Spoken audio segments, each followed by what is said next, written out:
1971 में 93,000 prisoner of war थे। 1971 में 93,000 प्रिजनर ऑफ वॉर थे।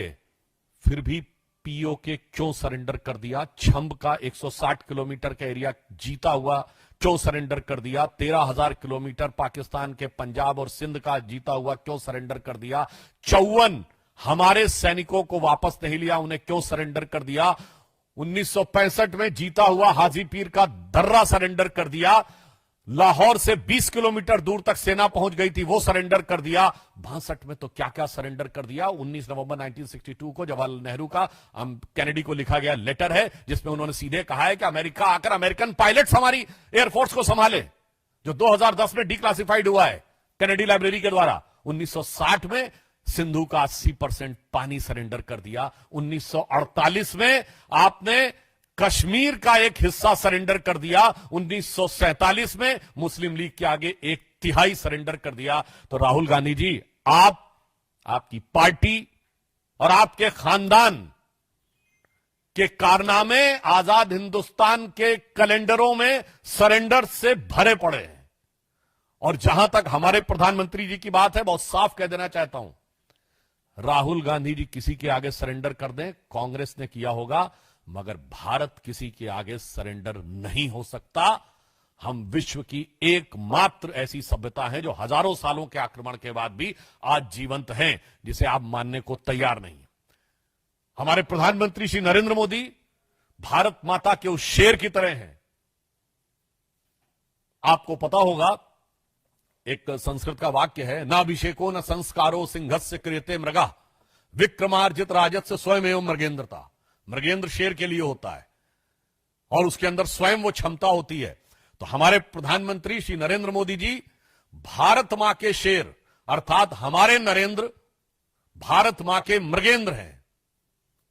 और आपके खानदान के सरेंडर आजाद हिंदुस्तान के कैलेंडर में भरे पड़े हैं। इसीलिए मैं राहुल गांधी जी के लिए यह पंक्ति कहकर समाप्त करना चाहता हूं कि आदतन, फितरतन, शरारतन, व्याकुलता के कारण या कुटिलता के कारण आप प्रधानमंत्री के खिलाफ बोलिए, भारत सरकार के खिलाफ बोलिए, भारतीय जनता पार्टी के खिलाफ बोलिए, हमें बर्दाश्त है। पर भारत के स्वाभिमान और भारत की सेना के लेकर आप झूठ बोलेंगे तो यह कतई बर्दाश्त नहीं है। तो इसे सिर्फ एक पंक्ति कहूंगा कि वो पैरवी तो झूठ की करता चला गया, वो पैरवी तो झूठ की करता चला गया, बस उसका चेहरा उतरता चला गया। धन्यवाद। मित्रों, प्रश्न आमंत्रित है मोहित Bhatt.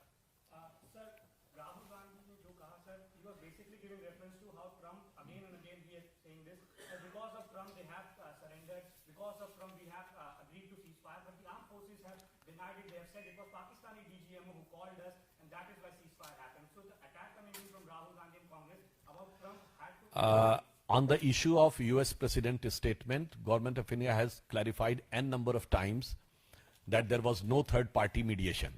And if they want to believe that whatever the US President was saying, it is correct, then in that he has also mentioned the nuclear conflict. He has averted, as per the US President, Mr. Donald Trump, he is saying that he has averted a nuclear conflict, which has been categorically denied by Government of India and the Foreign Ministry. Then in that case, you are not ready to accept the total statement. And I would also like to remind, during the run-up for the presidential election, there is a video available of President Trump in which he was saying that he once talked to Prime Minister Modi and he's saying that one country is annoying you or irritating you too much, and he said you can guess which country is, and I can ask them to stop those things. Then it is the statement of Donald Trump when he was running for presidentialship.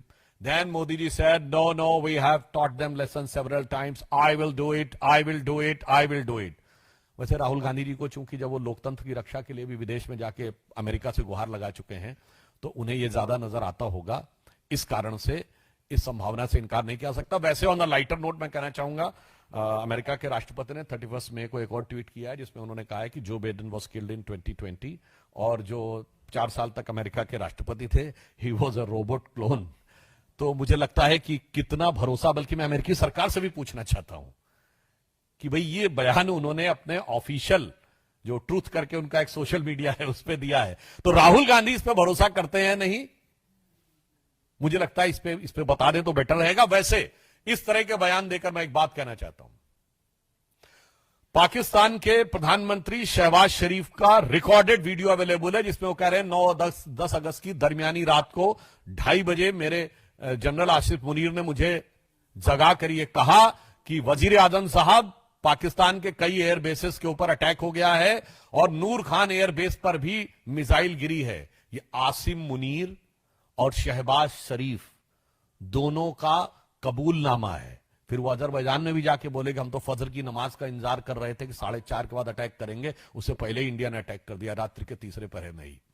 तो मैं पूछना चाहता हूं राहुल गांधी जी से कि शहबाज शरीफ और आसिम मुनीर के इकबालिया बयान के बाद भी अगर आपको समझ में नहीं आ रहा है तो आपको क्या कहा जाए? राहुल शरीफ कहा जाए या राहुल मुनीर कहा जाए?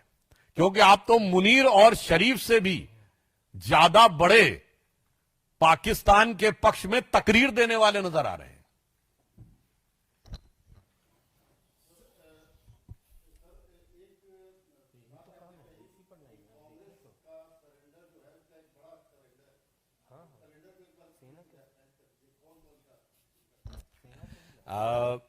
पुनः रिवर्स ऑर्डर में शुरू करता हूं। मार्च 2023 राहुल गांधी विदेश में जाते हैं और कहते हैं why the defenders of democracy America and Europe are silent over what is happening in democracy in India, they are not interfering.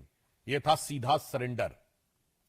अब आप आइए, 15 जुलाई 2011 को राहुल गांधी कहते हैं it's impossible to stop terrorism. यह था टेररिज्म के आगे सरेंडर।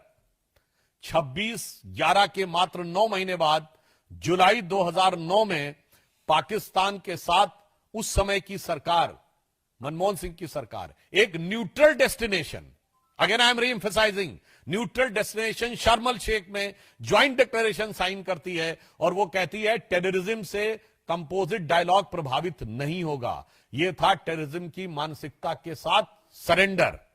1996 में आपने मोस्ट फेवरेट नेशन का स्टेटस दिया, यह था उनके साथ सरेंडर। अब आप आइए, 1971 में 93,000 प्रिजनर ऑफ वॉर थे, फिर भी पीओके नहीं निगोशिएट किया। अरे लेना तो छोड़िए, निगोशिएट नहीं किया। यह क्या था? 13,000 किलोमीटर हमारा पंजाब और सिंध का हमारे पास थे, वो छोड़ दिया। यह था शिमला में सरेंडर। और ये मैं हवा में नहीं बोल रहा हूं, बेनजीर भुट्टो ने अपनी किताब डॉटर ऑफ द ईस्ट में लिखा है कि जब वो शिमला समझौते के बाद रावलपिंडी पहुंचे तो उनके और उनके पिताजी का इस गर्म जोशी से स्वागत हुआ कि जंग हारने के बाद वो डिप्लोमेसी में सब कुछ जीत के आ गए। I am quoting the book of Benazir Bhutto. अब आइए, 1965 एक न्यूट्रल डेस्टिनेशन ताशकंद में समझौता होता है और हम लाहौर से केवल 20 किलोमीटर तक पहुंच गए थे, वो और हाजी पीर का दर्रा, जिसके लिए वीर अब्दुल हमीद जैसे कितने शहीदों ने बलिदान दिया, वो सरेंडर कर दिया। 1962 में अक्सई चीन को सरेंडर कर दिया। कहता है ये तो हमें यहां पे कुछ उगता नहीं है। अब भाई जैसे उन्होंने, नेहरू जी ने कहा था भाई हमारे भी सर पे बाल नहीं उगते, तो ये महावीर त्यागी जी ने कहा था, वो सरेंडर। और 19 नवंबर 1962 जवाहरलाल नेहरू ने जॉन एफ कैनेडी को लेटर लिखा है कि आप अपने B-2 बॉम्बर्स भेजिए, अपने एरोप्लेन्स के 2 स्क्वाड्रन भेजिए, अपने पायलट्स भेजिए। Means in a way you are giving command of Indian air force to the US and it is declassified in 2010। यह था सरेंडर। 1960 80% पानी सिंधु नदी का पाकिस्तान को सरेंडर। 1948 पीओके यानी कश्मीर का एक बड़ा हिस्सा सरेंडर। और 63 में जब सक्षम वैली चाइना को दे दी थी पीओके ने, तब तो हम कम से कम सिंधु समझौता रद्द कर देते। और 1947 में मुस्लिम लीग और जिन्ना के आगे 1/3 ऑफ द कंट्री सरेंडर।